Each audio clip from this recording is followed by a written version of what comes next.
ஓம் அமிர்தேஸ்வரி நமக. ஓம் நம சிவாய. மன அமைதியின் ரகசியத்தை பற்றி பார்த்துக்கிட்டு வரோம். ஸோ லாஸ்ட் வீடியோட கண்டினியூஷன் தான் இன்னைக்கு பார்க்க போகிறோம். லாஸ்ட் வீடியோவில் என்ன பார்த்தோம்னு சொல்லிட்டு ஒரு ரீகால் பண்ணிட்டு வந்துடலாம். ஃபர்ஸ்ட் அம்மா அமெரிக்காவுக்கும் ஜப்பானுக்கும் தர்ஷன் கொடுக்க போகிறாங்க. அப்போ சுவாமிஜியும் அம்மா கூட போகிறாரு. ஸோ அங்கே இருக்க தொழில்நுட்ப வளர்ச்சியும் வெளியில் இருக்க அந்த வசதியான அந்த வாழ்க்கை முறையும் பார்த்துட்டு அவர் ரொம்பவே எக்ஸைட் ஆகுறாரு. ஸோ இதுதாண்டா சொர்க்கம் அப்படின்ற மாதிரி நினைக்கிறாரு. அப்போ இங்க அம்மாவுடைய அவசியம் இவங்களுக்கு இருக்காது அப்படின்னு நினைக்கிறாரு. ஏன்னா அம்மா கஷ்டப்படுற மக்களுக்கு அரவணைச்சு ஆறுதல் கொடுக்கறவங்க. இவங்க தான் ரொம்ப சொகுசா நல்ல லக்ஸரியான லைஃப் சூப்பரா வாழறாங்களே. ஸோ இவங்களுக்கு என்ன தேவை இருக்க போகுதுன்னு நினைக்கிறாரு. ஆனா தர்ஷன் டைம்ல அம்மா பக்கத்துல நின்று அவங்க பேசுறது எல்லாத்தையும் டிரான்ஸ்லேட் பண்ணி சொல்லும் போதுதான் தெரியுது அங்க இருக்க மக்கள் பாத்தீங்கன்னா பயங்கர டிப்ரெஷன்ல இருக்காங்க. நிறைய பேர் ட்ரக் அடிக்ட் ஆகியிருக்காங்க. ஸோ சின்ன வயசுலேயே பார்த்தீங்கன்னா கன்சீவ் ஆகுறாங்க பெண் குழந்தைகள்.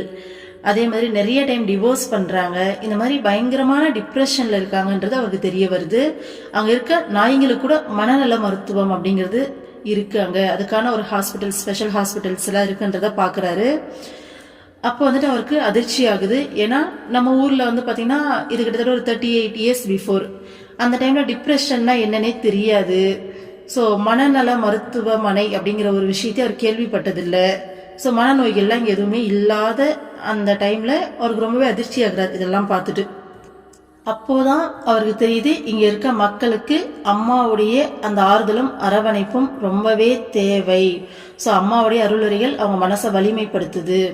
அவங்கள இந்த டிப்ரெஷன்லேருந்து வெளில கொண்டு தன்னம்பிக்கையை கொடுக்குது அப்படிங்கிற விஷயத்தை அவர் பார்க்குறாரு. அப்போ என்ன சொல்கிறாரு அப்படின்னா, அமைதியான வாழ்க்கையை அனுபவிக்கணும் அப்படின்னா ஆன்மீக கோட்பாடுகளை நம்ம உள்வாங்கி அதன்படி வாழ ஆரம்பிக்கணும். ஸோ மன அமைதிக்கு வெளிப்புற பொருட்கள் வச்சு மன அமைதி கிடைக்கும் கிடையாது. அப்போ இந்த உலகத்துடைய அந்த மாறக்கூடிய இயல்பு, இந்த உலகம் மற்றும் உலகத்தில் இருக்கக்கூடிய மக்களுடைய மாறக்கூடிய இயல்பை நம்ம புரிஞ்சுக்கணும். அவங்கக்கிட்ட எதையுமே நம்ம எக்ஸ்பெக்ட் பண்ணக்கூடாது, பற்றும் வைக்கக்கூடாது. ஸோ எக்ஸ்பெக்ட் பண்ணாமல் பற்று வைக்காமல் இருக்கும்போது நாம மன அமைதியோடு வாழ முடியும் அப்படின்னு சொல்றாரு. ஆனா நிறைய பேர் என்ன சொல்றாங்க, ஆன்மீகம் அப்படிங்கிறது நல்ல ஒரு தத்துவம் தான், ஆனா ரியல் லைஃப்க்கு அது செட் ஆகாது அப்படின்ற மாதிரி சொல்றாங்க. ஆனா அப்படி கிடையாது. எப்படி காலில் ஒரு காயம் இருந்தா நம்ம கையில் இன்ஜெக்ஷன் பண்ணும்போது ரத்தம் வழியா பரவி அந்த காயத்தை சரி பண்ணுதோ, அந்த மாதிரி ஆன்மீகம் அப்படிங்கிறது வாழ்க்கையோட ஒவ்வொரு அங்கத்திலையும் போயிட்டு எல்லா விஷயங்களையும் சரி பண்ணி ரொம்ப திறமையா ரொம்ப சிறப்பா எல்லா விஷயங்களையும் செயல்படுறதுக்கு ஆன்மீகம் ரொம்ப அவசியம் அப்படின்னு சொல்லியிருந்தாரு. இதுக்கு நம்ம விவேகானந்தருடைய அந்த துப்பாக்கி சூடு அந்த எக்ஸாம்பிள் சொல்லியிருந்தோம் இல்லையா. ஸோ பல மாசமா ட்ரைனிங் எடுத்துட்டு வரவங்களால அவங்க கரெக்டாக பாயிண்ட்டை பார்த்து சுட முடியல. ஆனால் ஃபர்ஸ்ட் கன் எடுக்கிறாரு அவரு. இது வரைக்கும் கன்னு தொட்டதே கிடையாது. ஆனால் ஃபர்ஸ்ட் டைம்ல ரொம்ப ஷார்ப்பாக கரெக்டாக குறி வச்சு சுட்டாரு.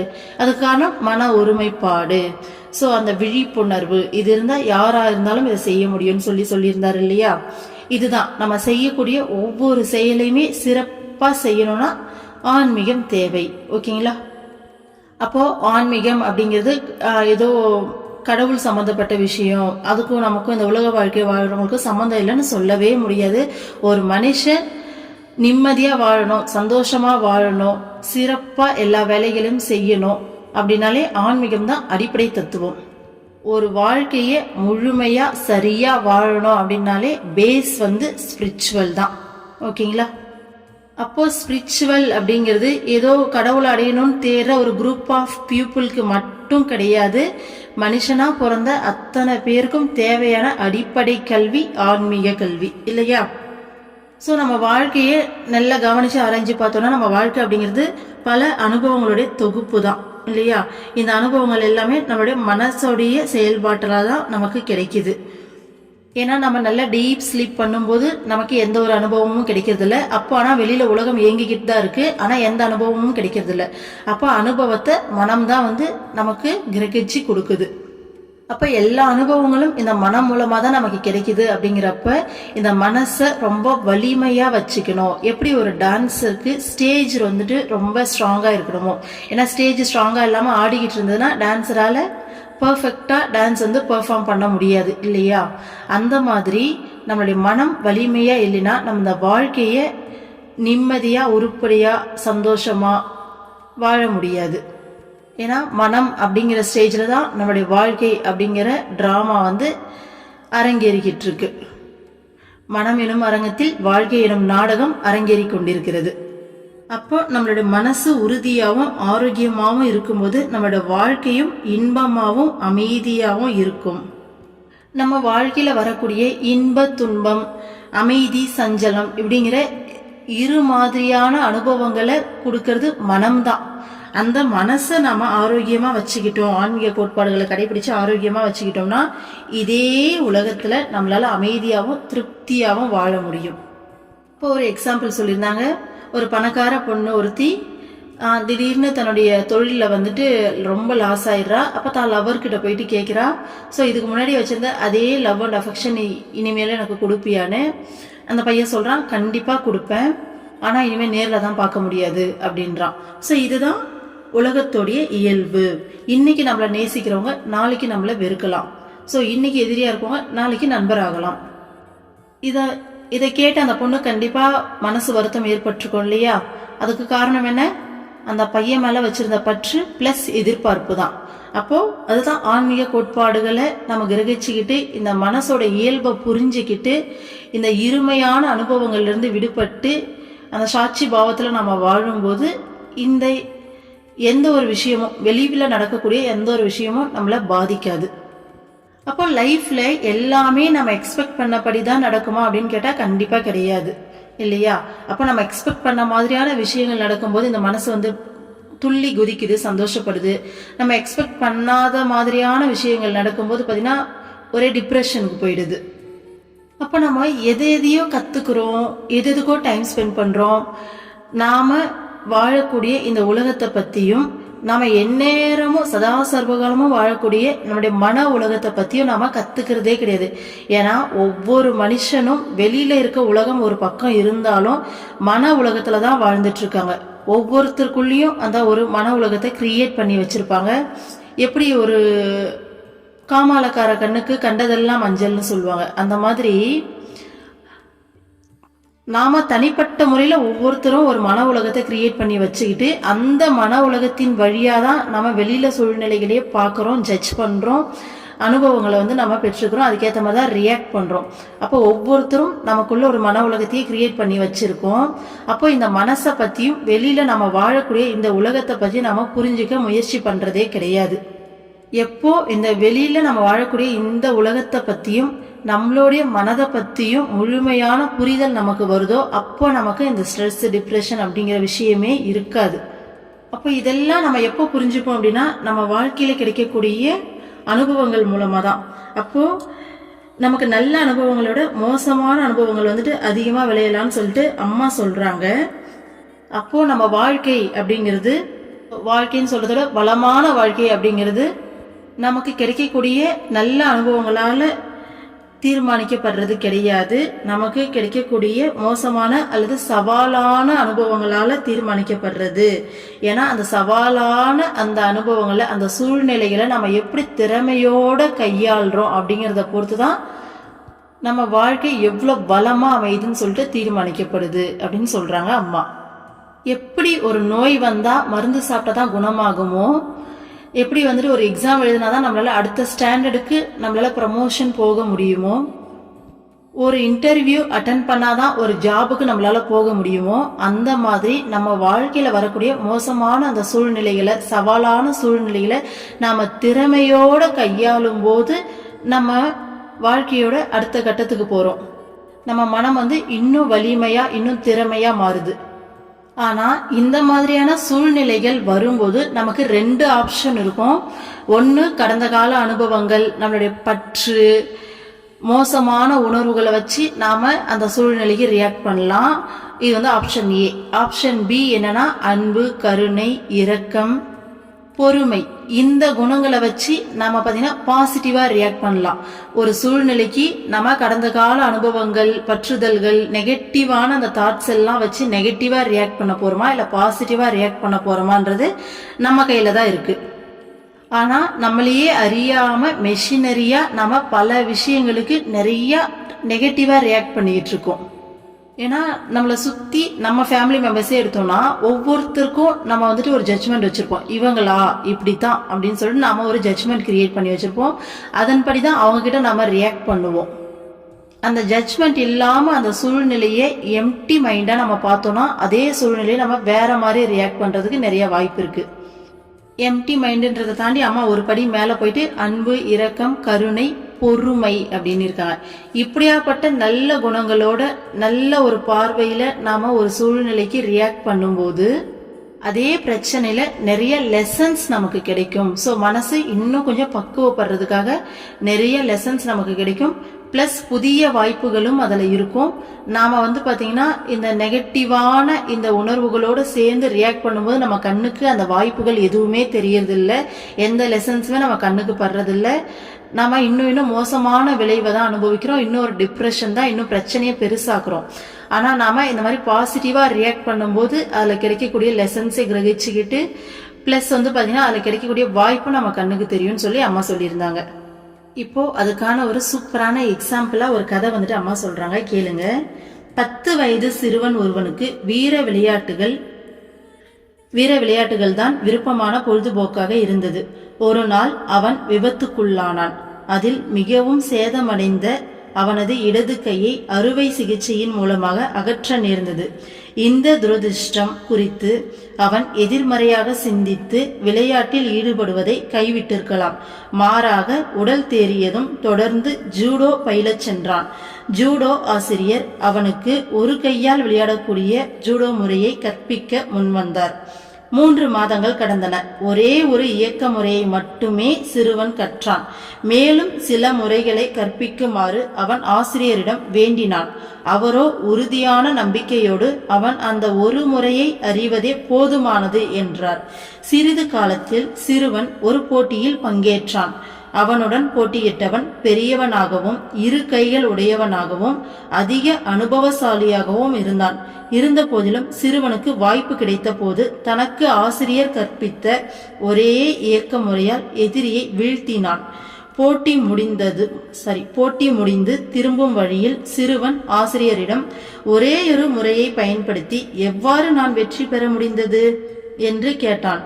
அதற்கு ஆசிரியர், ஜூடோவில் உள்ள மிக சிரமமான ஓர் இயக்க முறையில் நீ சிறப்பாக பயிற்சி பெற்றுள்ளாய். அதிலிருந்து தன்னை காத்து கொள்வதற்கு எதிரி உனது இடது கையை பிடிக்க வேண்டும் என்றார். இடது கையை இழந்த சிறுவன் அந்த சூழ்நிலையில் எதிர் செயல் புரியாமல் பிரதி செயலில் ஈடுபட்டான். அதன் பலனாக ஜூடோ விளையாட்டில் அவனது பலவீனமே வலிமையாக மாறியதை கண்டான். இந்த சிறுவனைப் போலவே நமக்கு அமையும் எந்த சூழ்நிலையிலும் நாம் எதிர் செயல் புரியாமல் பிரதி செயல் புரிவதை தேர்ந்தெடுக்க வேண்டும். அவ்வாறு செயல்படுவதற்கான சுதந்திரம் நமக்கு இருக்கிறது. ஆனால் பெரும்பாலும் நாம் வாழ்க்கை நமக்கு துரதிர்ஷ்டத்தை தந்து விட்டதாக நொந்து பிரதி செயல் புரியும் சுதந்திரத்தை இழந்து விடுகிறோம். எவ்வளோ சூப்பரான கதை இல்லை? ஸோ சாகச விளையாட்டு விளையாடுற ஒரு சின்ன பையன் விளையாடும்போது அவனுக்கு ஆக்சிடென்ட் ஆகுது. ஆக்சிடென்ட்ல இடது கையை எடுத்துடுறாங்க. ஆனால் அவன் அதோட ஸ்டாப் பண்ணாமல் ஏஞ்சி வந்த உடனே திரும்பவும் ஜூடோ பயில போன இடத்துல அவருடைய ஆசிரியர் ஒரே ஒரு பயிற்சி முறையை மட்டும் 3 மாசமா ட்ரெயின் பண்றாரு. வேற ஏதாச்சும் கற்றுக் கொடுங்கன்னு கேட்டப்ப இல்லை வேண்டாம், இது ஒன்னே போதுன்றாரு. காம்படிஷன் போகும்போது எதிரில் இருக்க பையன் இவனோட பெரியவனா இருக்கான், இவனோட வலிமையானவனா இருக்கான், ப்ளஸ் 2 கையோடு இருக்கான். இருந்தாலும் இவனுக்கு வாய்ப்பு கிடைக்கும் போது இவனுக்கு பிராக்டிஸ் கொடுக்கப்பட்ட அந்த ஒரே ஒரு மூமெண்ட்டை பயன்படுத்தி இவன் ஜெயிக்கிறான். அப்போ ரிட்டர்ன் வரும்போது தன்னுடைய ட்ரெயினர்கிட்ட கேட்குறான், எப்படி என்னால் ஜெயிக்க முடிஞ்சதுன்னு. அப்போ அவர் சொல்றாரு, ஜூடோவில் இருக்கக்கூடிய மிக சிரமமான மூமெண்ட்ல இதுவும் ஒன்று. ஸோ இதை ஆப்போசிட்ல இருக்கவன் உன்னை தடுத்து அவன் ஜெயிக்கணும், இந்த முறியடிக்கணும்னா உன்னோட இடது கையை அவன் பிடிச்சே ஆகணும். அப்போ இந்த பையனுக்கு இடது கை இல்லாததால ஆப்போசிட்ல இருக்கவனால அவனோட இடது கையை பிடிக்கவும் முடியல, அவனால் தடுக்கவும் முடியல. அதனால அவன் தோத்து போறான். இப்போ அவன் இடது கை இல்லாத அதே விஷயமே இங்கே பாசிட்டிவா மாறி இருக்கு. அப்போ இந்த பையன் இப்படி ஆயிடுச்சுன்னு சொல்லி தன்னுடைய விதியை நொந்துக்கல. அவன் அதை பத்தி அவன் எதுவுமே இது பண்ணாம அடுத்த முயற்சியில ஈடுபட்டதால இடது கை இல்லாத அவனுடைய பலவீனமோ அதுவே பலமா மாறிச்சிங்க. அவன் ஜெயிச்சான். நாம இந்த விஷயத்த குழந்தைங்க கிட்ட நிறைய பார்க்க முடியும். அவங்க விளையாடிட்டு இருக்கும்போது விழுந்து அடிபட்டா கூட வலிச்சா கூட அதை கண்டுக்கவே மாட்டாங்க. திரும்ப ஏஞ்சி விளையாட தான் பார்ப்பாங்களே. புதுசா ஒரு சைக்கிள் ஓட்ட கத்துக்கிறாங்க அப்படின்னா எத்தனை டைம் ட்ரை பண்ணாலும் முடியலனாலும் திரும்ப திரும்ப ட்ரை பண்ணிக்கிட்டே இருப்பாங்க. அதை கத்துக்கிற வரைக்கும் ட்ரை பண்ணிக்கிட்டே இருப்பாங்க. சைக்கிள் கத்துக்கும் போது கீழே விழுவாங்க, அடிப்படும். ஆனா வந்துட்டு ஐயோ எனக்கு இப்படி ஆயிடுச்சு அப்படியெல்லாம் நினைக்கவே மாட்டாங்க. பரவாயில்லன்னு சொல்லி ஏஞ்சி உடனே திரும்பவும் ட்ரை பண்றதுலேயே தான் அந்த சைக்கிளை எப்போ ஓட்ட போகணும் அதிலேயே தான் குறியா இருப்பாங்களே. ஆனா நம்ம வளர்ந்த பிறகு இந்த மாதிரியான தடைகள் வரும்போது நம்ம தோண்டு போயிடுறோம். ஏன் நமக்கு மட்டும் இப்படி எல்லாம் நடக்குதுன்னு சொல்லிட்டு யோசிக்கிறோம். பல மாதிரி வந்துட்டு நம்ம நெகட்டிவா யோசிச்சு பேக் வாங்குறோம்.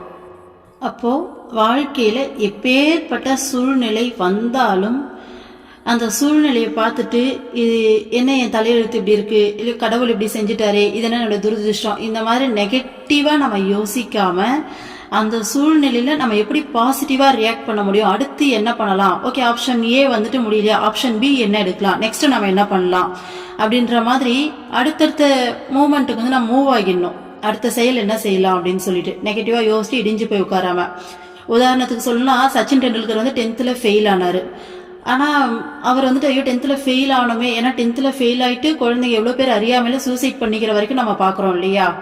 ஆனால் அவர் அதோட நிற்கல. அவருடைய எய்மான கிரிக்கெட்டை நோக்கி பயணப்பட்டார். இன்னைக்கு பெஸ்ட்டு கிரிக்கெட்டராக வந்துட்டு அவர் வாழ்ந்து முடிச்சாச்சு மீன்ஸ் அவருடைய கிரிக்கெட் ஃபீல்டை வந்துட்டு ரொம்ப பெஸ்ட்டாக வந்துட்டு கொடுத்துட்டாரு. அவருடைய ஃபீல்டில் அவருடைய பெஸ்ட்டை வந்து கொடுத்துட்டாரு. அவர் 10th ஃபெயில் ஆனப்போ ஒடிஞ்சு போய் உட்கார்ந்துருந்தாருன்னா பெஸ்ட் கிரிக்கெட்டரா அவரோட லைஃப்ல வந்திருக்க முடியாது இல்லையா. அப்போ வாழ்க்கையில பல மாதிரியான சவால்கள் வரலாம். வரும்போது நாம் அதை பார்த்து நெகட்டிவா திங்க் பண்ணாம அதை முழுமையா அக்செப்ட் பண்ணும்போது, பாசிட்டிவா திங்க் பண்ணும்போது நமக்கு அதுல இருக்க வாய்ப்பு வந்துட்டு தெரியுது அப்படின்னு சொல்றாங்க. இதை நம்ம ஸ்பிரிச்சுவலா சொல்லணும்னா சரணாகதி.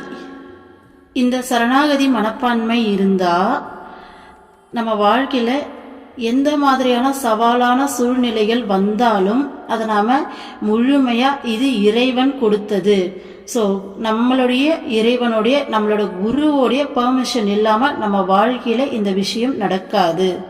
இது பெரிய பெரிய விஷயமா தான் இருக்கணும்னு அவசியமே இல்லை. சின்ன சின்ன ரொம்ப சாதாரணமா வீட்டில் வாக்குவாதம் வருது இல்லையா, அந்த அளவுக்கு மைனூட்டான சின்ன சின்ன பிரச்சனைகளாக இருந்தாலும் கூட அதில் நம்ம என்ன கண்ணோட்டத்தில் பார்க்கணும்னா, இந்த சூழ்நிலை என்னுடைய குரு அலோவ் பண்ணாம எனக்கு இது கண்டிப்பா வராது, இது வந்திருக்குன்னா இதுல இருந்து ஏதோ லெசன் நான் கத்துக்க வேண்டி இருக்கு.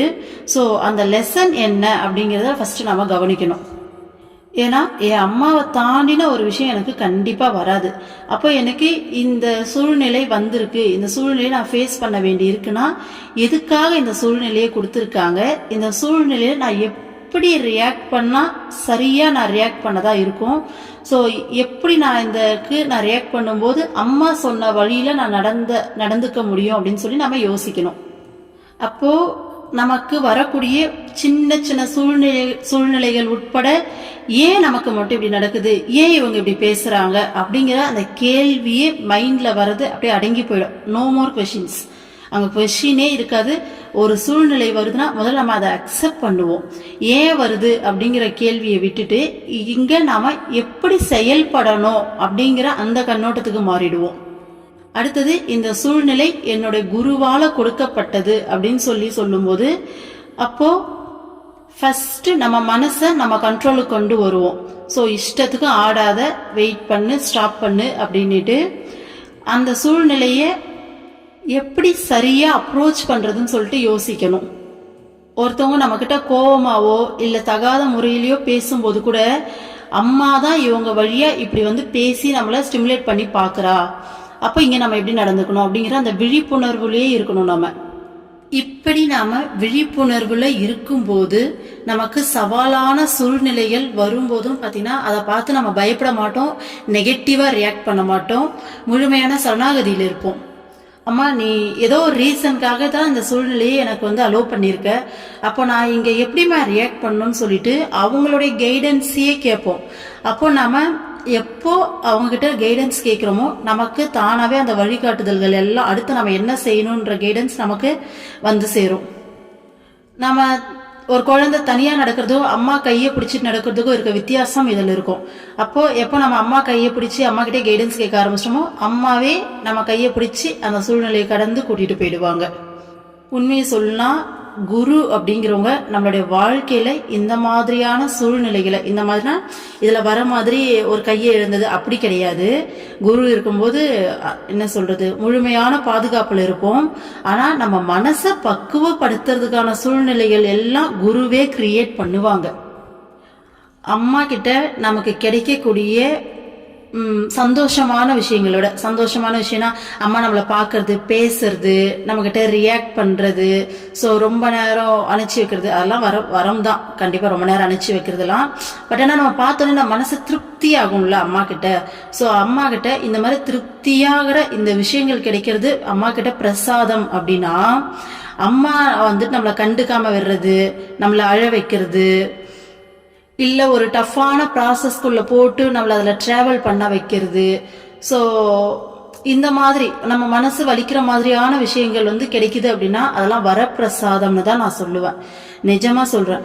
ஏன்னா இந்த நார்மலா பார்த்து சிரிச்சு ஹக் பண்ணி வெளிப்புறத்துல நம்மளை திருப்திப்படுத்துற விஷயங்களால நம்ம மனசு சந்தோஷப்படும். அவ்வளவுதான், அது அதோட முடிஞ்சிடும். ஓகேங்களா? வேணா ஸ்டார்டிங்ல அம்மா நம்மளை கவர் பண்றதுக்கு இதெல்லாம் நிறைய பண்ணுவாங்க.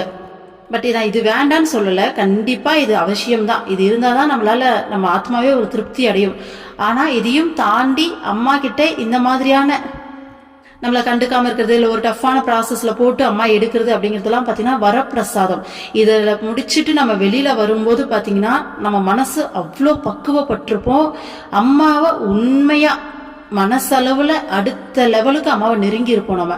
நம்ம டிராவலே எதுக்காக, இறைவனை முழுமையா அடையிறதுக்கு தான். ஸோ அந்த ப்ராசஸ்ல அடுத்தபடி ஏறி இருப்போம். நம்ம அம்மா ஏற வச்சிருப்பாங்க. அப்போ இந்த மாதிரியான சூழ்நிலைகளை அம்மா கிரியேட் பண்ணி கொடுக்கும்போது நாம புத்திசாலித்தனமா அம்மா எதுக்காக இதை கொடுத்துருக்காங்க, ஸோ அம்மா செய்யறாங்கன்னா கண்டிப்பா அதில் 100% ஏதாச்சும் ஒரு ரீசன் இருக்கும். நமக்கு அது இப்போ புரியல. அப்போ அம்மா கொடுத்த இந்த சூழ்நிலையை நம்ம முழுமையா அக்செப்ட் பண்ணிக்கணும். அக்செப்ட் பண்ணிக்கிட்டு இதில் எப்படி ரியாக்ட் பண்ணணும்னு சொல்லிட்டு இப்படி பாசிட்டிவாக தான் யோசிக்கணுமே தவிர நம்ம மைண்டு நம்மளே ஏமாத்தோம். நம்மளை சுற்றி இருக்கவங்களெல்லாம் பார்க்க வைக்கும், இவங்கெல்லாம் இப்படி இருக்காங்க, அம்மா இவங்களுக்கு மட்டும் இப்படி பண்ணுறாங்க, இப்படியெல்லான தாட்ஸ்லாம், இதெல்லாம் தப்பு நமக்கே தெரியும். தெரிஞ்சாலும் ஒரு சில டைமில் வரும். எல்லாரையும் கம்பேர் பண்ணோம், தேவையில்லாமல் டவுனாக ஃபீல் பண்ணோம். ஆனால் இந்த மாதிரியான உணர்வுகளால் நமக்கு எந்த பிரயோஜனமும் கிடையாது. ஏன்னா ஒவ்வொருத்தருக்கு ஒவ்வொரு விதமான ப்ராசஸ். நமக்கு கொடுக்கப்பட்ட ப்ராசஸ் பார்த்தீங்கன்னா நமக்காக ஸ்பெஷலாக உருவாக்கப்பட்டது. ஏன்னா நம்மளுடைய நேச்சர் என்ன, நம்ம எத்தனை பிறவி எடுத்திருக்கோம், நம்மளோட வாசனைகள் என்னன்னு சொல்லி எல்லாமே அம்மாவுக்கு தான் தெரியும். அப்போ நமக்காக தனிப்பட்ட முறையில் கிரியேட் பண்ணி கொடுக்கப்பட்ட வாழ்க்கை தான் நம்மளது. அந்த ஜேர்னி தான், ஸ்பிரிச்சுவல் ஜேர்னி தான் அம்மா நமக்காக கொடுத்துருக்காங்க. அப்போ அதை வந்து நம்ம முழுமையாக ஏற்றுக்கிட்டு அதில் சந்தோஷமாக ட்ராவல் பண்ணணும். ஸோ சுற்றி இருக்க யாரையுமே பார்க்கணுங்கிற அவசியமே கிடையாது. ஏன்னா அம்மாவுக்கு ஒவ்வொருத்தரும் ஸ்பெஷல். ஒருவேளை பயாலஜிக்கல் மதராக இருக்காங்க இல்லையா, அவங்க கூட இந்த குழந்தை பிடிக்கும், இந்த குழந்தை பிடிக்காதுன்ற ஒரு பார்ஷியாலிட்டி லைட்டாவாச்சும் இருக்க வாய்ப்பு இருக்கு. ஆனால் நம்ம அம்மா கிட்ட அந்த பார்ஷியாலிட்டிங்கிறதே கிடையாது. ஏன்னா அம்மா வந்து பார்த்தீங்கன்னா ஜெகன் மாதா இல்லையா. ஸோ உலகத்தில் இருக்கக்கூடிய எல்லா குழந்தைகளுமே அம்மாவுக்கு ஈக்குவல், சேம் இல்லையா. ஸோ நமக்கு கொடுக்கப்பட்ட வாழ்க்கையையும், நமக்கு கொடுக்கப்பட்ட வாழ்க்கை சூழ்நிலைகளையும், நமக்கு கொடுக்கப்பட்ட இந்த ஸ்பிரிச்சுவல் ஜேர்னியும் பார்த்தீங்கன்னா நமக்கே ஸ்பெஷலாக அம்மா வந்து கொடுத்தது. ஸோ அதை ஹாப்பியாக முழுமையாக நாம் ஏற்றுக்கிட்டு அதில் ரொம்ப சிறப்பாக இன்னும் எப்படி பெஸ்ட்டாக நம்ம பண்ணலாம் அப்படிங்கிறத அம்மா கையை பிடிச்சிக்கிட்டு இன்னும் பெஸ்ட்டாக எப்படி அம்மாவை நெருங்க முடியும் அப்படிங்கிறதான் யோசிக்கணுமே தவிர இதில் நம்ம நெகட்டிவாக யோசித்து நம்ம வந்து பார்த்தீங்கன்னா நமக்கு மட்டும் ஏன் இப்படி இருக்குது அப்படின்னு சொல்லி திங்க் பண்ணோம், அதில் எந்த பிரயோஜனமுமே கிடையாது. அப்போது நம்ம வாழ்க்கையில் வரக்கூடிய ஒவ்வொரு சூழ்நிலையும் ஸ்பெஷலாக நமக்காக அம்மா நமக்கு கிரியேட் பண்ணி கொடுத்தது. அப்போது இந்த சூழ்நிலையை நாம் எப்படி அணுகணும், இதன் மூலமாக நமக்கு என்ன அனுபவம் கிடைக்குது, இதன் மூலமாக என்ன மனப்பக்குவம் கிடைக்குது, அந்த மனப்பக்குவத்தை இன்னும் கொஞ்சம் எக்ஸ்ட்ராவாக எப்படி நம்ம கெட் பண்ணிக்கிட்டு இன்னும் அம்மாவை எப்படி நெருங்க முடியும் அப்படிங்கிறதுல மட்டும்தான் நம்மளுடைய கவனம் இருக்கணும். அப்போ நம்ம லைஃப்ல வரக்கூடிய சின்ன சின்ன விஷயங்கள் உட்பட எல்லாமே நம்ம மனசை பண்படுத்துறதுக்கான ஒரு வாய்ப்பா நம்ம பயன்படுத்திக்கணும். மனசுல ஒரு வலி வருதா, உடனே அதை கவனிக்கணும். ஏன் இந்த வலி வருது? அப்போ நான் இங்க எதிர்பார்த்தனா, அதனால இந்த வலி வருதா? இல்லை இங்க எனக்கு பற்று இருக்கா, இல்லை என் மனசு பார்த்தீங்கன்னா ரொம்ப வீக்கா இருக்கா, எதனால இந்த வலி வருது? அப்போ இந்த வலி வராம இருக்குன்னா நான் இதை எப்படி ஹேண்டில் பண்ணணும் அப்படிங்கிற மாதிரி சின்ன சின்ன விஷயங்கள் உட்பட நம்ம வாழ்க்கையில நடக்கக்கூடிய எல்லா விஷயங்களையுமே ஒரு வாய்ப்பா பயன்படுத்தி அதில் நம்ம சரியாக ரியாக்ட் பண்ணுறதுக்கும் அதுலேருந்து நம்ம மனசை பக்குவப்படுத்திக்கிறதுக்கும் நம்ம அதை யூஸ் பண்ணிக்கணும். நாம் இப்படி சின்ன சின்ன விஷயங்கள்லையும் யோசித்து விழிப்புணர்வோடு நடந்துக்கும் போது தான் நமக்கு இந்த ஸ்பிரிச்சுவலில் க்ரோத் இருக்கும். அடுத்த நிலைக்கு நாம் உயர முடியும். மனசளவில் மனம் பார்த்தீங்கன்னா பக்குவப்படும். இப்படி யோசிக்காமல் நம்ம ஏன் நமக்கு மட்டும் இப்படி நடக்குது அப்படின்ற மாதிரி நெகட்டிவாக சின்னதாக ரியாக்ட் பண்ண ஆரம்பிச்சோம்னா கூட அங்கே க்ரோத்தே இருக்காது. நம்ம அதே நிலையில தான் இருப்போம். இன்னும் நமக்கே தெரியாமல் கீழ் நிலைக்கும் போக வாய்ப்பு இருக்கு. இப்போ அடுத்தது பாருங்க. அம்மாவின் தாயார் தமயந்தி அம்மா கண்டிப்புக்கு பெயர் போனவர். அம்மா சிறுமியாக இருந்தபோது அறியாமல் நாளிதழின் கிழிந்த சிறிய துண்டை மிதித்து விட்டால் கூட காகிதத்தில் காணப்படும் எழுத்துகள் சரஸ்வதியின் வடிவம் என்று கூறி அதை தொட்டு வணங்குமாறு அவரது தாயார் கூறுவார். அதேபோல் நிலைப்படியை மிதித்து விட்டாலும் சாணத்தை மிதித்து விட்டாலும் தொட்டு வணங்குமாறு சொல்வார். அம்மா சிறுமியாக இருந்த காலத்தில் கிராமத்தில் யார் வீட்டில் முதலில் விளக்கு ஏற்றுகிறார்களோ அவர்கள் வீட்டிலிருந்து கிராமத்தினர் அனைவரும் தங்கள் வீட்டுக்கான விளக்கை ஏற்றி வருவார்கள்.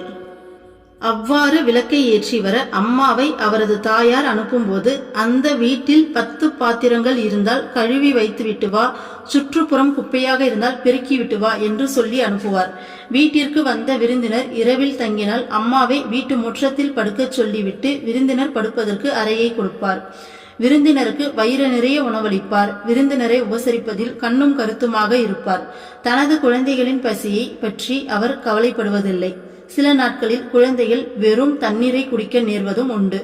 அம்மியில் மசாலா போன்றவற்றை அம்மா அரைக்கும் போது எதுவும் பேசக்கூடாதெனவும் பேசினால் அரைப்பதில் வாயிலிருந்து எச்சில் தெரித்துவிடும் எனவும் எச்சரிப்பார். இத்தகைய கடுமையான கட்டுப்பாடுகளுக்கிடையிலும் அம்மாவுக்கு தாயார் மீது ஒருபோதும் வெறுப்பு ஏற்பட்டதில்லை. அம்மாவின் மனம் ஆன்மீக கோட்பாடுகளில் மூழ்கி இருந்ததால் பொருந்தாத சூழ்நிலையாக தெரிந்ததை கூட நலன் தருவதாக அவர் கருதினார். தாயாரை தனது குரு என்று அம்மா கூறுவார். இது பற்றி அவர் தாயாருக்கு ஆன்மீகம் தெரியாதென்றாலும் அவர் எனக்கு வழிகாட்டியாக இருந்தார் என்பார். தாயார் விதித்த கட்டுப்பாடுகளை அம்மா ஆன்மீகத்திற்கு புறம்பானதாக காணவில்லை. அத்தகு கட்டுப்பாடுகள் ஒருவரை மிகுந்த விழிப்புணர்வுடன் வாழ உதவும் என கருதுகிறார். தனது தாயாரின் ஒவ்வொரு கட்டளையிலும் ஆன்மீக கோட்பாட்டை கண்ட அம்மாவின் தகுதியானது அவரது மனதின் ஆரோக்கியத்தை பிரதிபலிக்கிறது. பாருங்க, நம்ம இவ்வளோ நேரமா என்ன சொல்லிட்டு இருந்தோம்? சின்ன சின்ன விஷயத்துல கூட விழிப்புணர்வா இருக்கணும், நம்ம மனசை ஆராய்ச்சி பண்ணணும். இது நம்மளுடைய ஸ்டேட் இல்லையா? அம்மா பாத்தீங்கன்னா ஆல்ரெடி அவதாரம் இல்லையா? அப்ப அம்மாவுடைய மைண்டு எப்படி இருந்திருக்கு பாருங்க. ஏன்னா இது அவதாரத்தால தான் முடியும்னு கிடையாது. அம்மாவும் நார்மல் ஹியூமன் பீயிங்கா எல்லாத்தையும் மறந்து நம்மள மாதிரி பிறந்து நமக்கு வாழ்ந்து காமிச்சிருக்காங்க, இப்படிதான் வாழணும்னு சொல்லிட்டு. அப்போ அவங்க அம்மாவுடைய அம்மா இவ்வளோ ஸ்ட்ரிக்டா இருந்திருக்காங்க. இப்ப பார்த்தோம் இல்லையா? ஸோ கிழிஞ்ச ஒரு நியூஸ் பேப்பரை மிதிச்சிட்டா கூட தொட்டு கும்பிட சொல்லுவாங்களாமா. ஸோ சாணியை மிதிச்சாட தொட்டு கும்பிட சொல்லுவாங்க. வாசக்காலை மிதிச்சிட்டா உடனே தொட்டு கும்பிடுவாங்களாமா. அம்மியில மசாலா அரைச்சா பேசாத, வாயிலிருந்து எச்சி தெரிச்சிடுவாங்களாமா.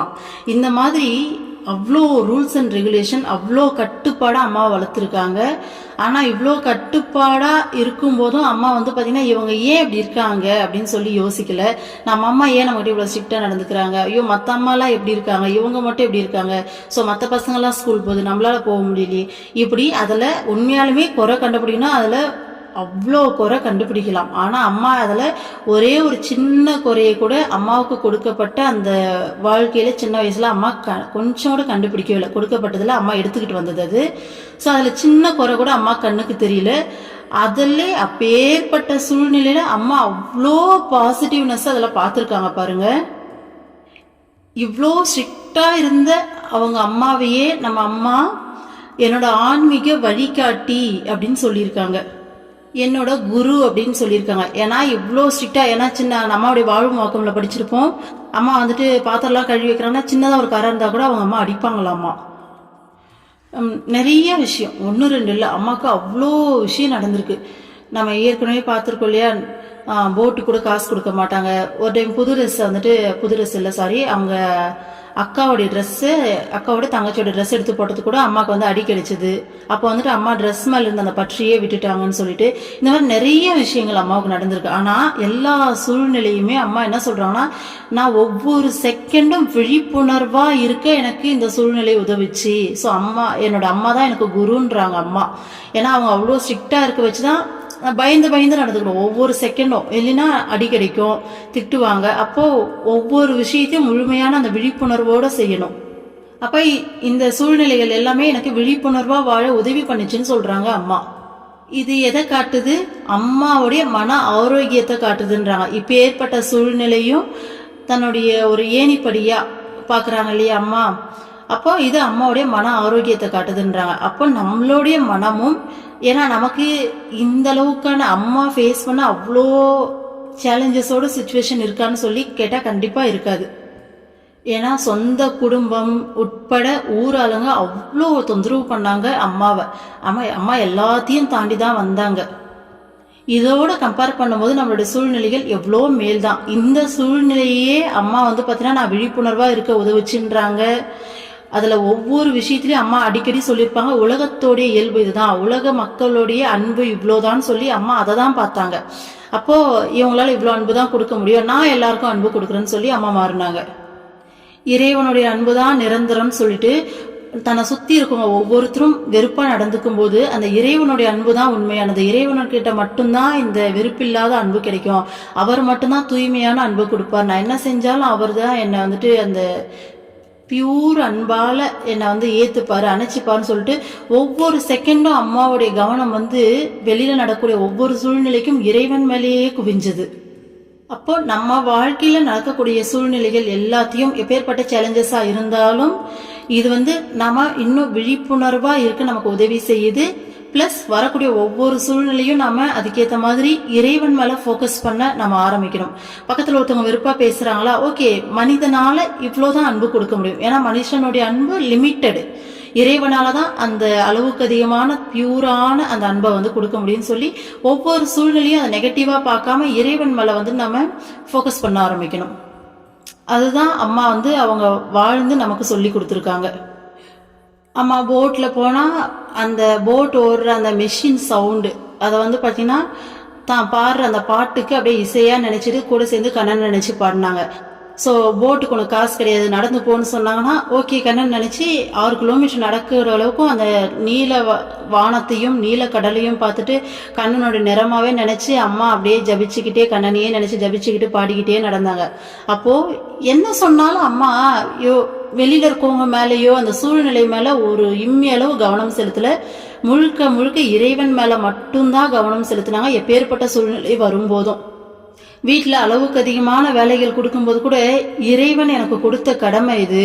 தமையந்தி அம்மா சொல்லுவாங்களாம், நீ இறைவன் கொடுக்குற வேலையை வந்துட்டு நீ சலிச்சுக்கிட்டேன்னா உனக்கு அப்புறம் இறைவன் வேலையே கொடுக்க மாட்டார்னு சொல்லுவாங்களாமா. அம்மா சின்ன வயசுல அதுக்கு பயந்துட்டு அப்படியா இல்லை இதெல்லாம் வந்துட்டு என்னோட இறைவன், என்னோட இஷ்டதெய்வம், என்னோட கிருஷ்ணா எனக்கு இவ்வளோ வேலையும் கொடுத்துருக்காருன்னு சொல்லிட்டு எல்லாத்தையும் இஷ்டப்பட்டு செஞ்சிருக்காங்க. எப்பேற்பட்ட மனநிலை இல்லை அம்மாவோடது. இறைவா இன்னும் கொஞ்சம் நிறைய கடமைகளை கொடு, நிறைய வேலைகளை கொடுன்னு சொல்லி பிரார்த்திக்க சொல்லுவாங்களாம். அம்மாவும் அதே மாதிரி பிரார்த்தனை பண்ணுவாங்களாமா. ஏன்னா நம்ம படிச்சிருப்போம் அம்மா எவ்வளோ வேலை சின்ன வயசுல செஞ்சிருக்காங்கன்னு சொல்லிட்டு. ஸோ அப்பையும் அம்மா அந்த பிரார்த்தனையை வச்சிருக்காங்க. அப்போ நமக்கும் நம்ம லைஃப்ல வரக்கூடிய எல்லா சூழ்நிலைகளிலும் எப்படி இறைவனை ஃபோக்கஸ் பண்றது, எப்படி இறைவனை அதில் ப்ராக்டிஸ் பண்றது, ஒவ்வொரு வேலையிலும் எப்படி இறைவனை முன்னிறுத்துறது. நம்ம கொடுக்கப்பட்ட வேலைகள் எல்லாம் இறைவனால கொடுக்கப்பட்டது, கொடுக்கப்பட்ட வாழ்க்கை இறைவனால கொடுக்கப்பட்டது. நம்மளுடைய ஸ்பிரிச்சுவல் ஜேர்னி நம்ம அம்மா நமக்காக செலக்ட் பண்ண ஸ்பெஷலான பாத்து இது அப்படின்னு சொல்லி எல்லாத்தையும் முழு மனசோட சந்தோஷமா ஏத்துக்கிட்டு எப்படி நம்ம மனநிலையை அடுத்த நிலைக்கு உயர்த்துறது அப்படிங்கிற அந்த விழிப்புணர்வோடு நம்மளும் செயல்படணும். ஓகேங்களா? ஸோ நாம இன்னைக்கு கத்துக்கிட்ட விஷயம் என்ன அப்படின்னா, நம்ம வாழ்க்கையில எப்பேற்பட்ட சவாலான சூழ்நிலை இருந்தாலும் சரி, எல்லாத்தையுமே நம்ம முழுமையாக அக்செப்ட் பண்ணிக்கிட்டு முழுமையான சரணாகதியில் அதில் எப்படி நம்ம முன்னேறி போகலாம், ஸோ இறைவனை நோக்கி எப்படி நம்ம முன்னேறி போகலாம் அப்படிங்கிற விதத்தில் நம்ம திங்கிங்கை நம்ம தாட்ஸையும் மாற்றிக்கணும். ஸோ அப்படி மாற்றும் போது தான் நம்ம அடுத்த நிலைக்கு உயர்வோம், நம்ம மனசு பக்குவப்படும், நம்மளால் இறைவனையும் நெருங்க முடியும் அப்படிங்கிற விஷயத்த நம்ம இன்னைக்கு கற்றுக்கிட்டோம். ஓகேங்களா? ஸோ அடுத்தது நம்ம நாளைக்கு பார்ப்போம். ஓம் அமிர்தீஸ்வரி நமக. ஓம் நம சிவாய. சர்வம் கிருஷ்ணார்ப்பணம்.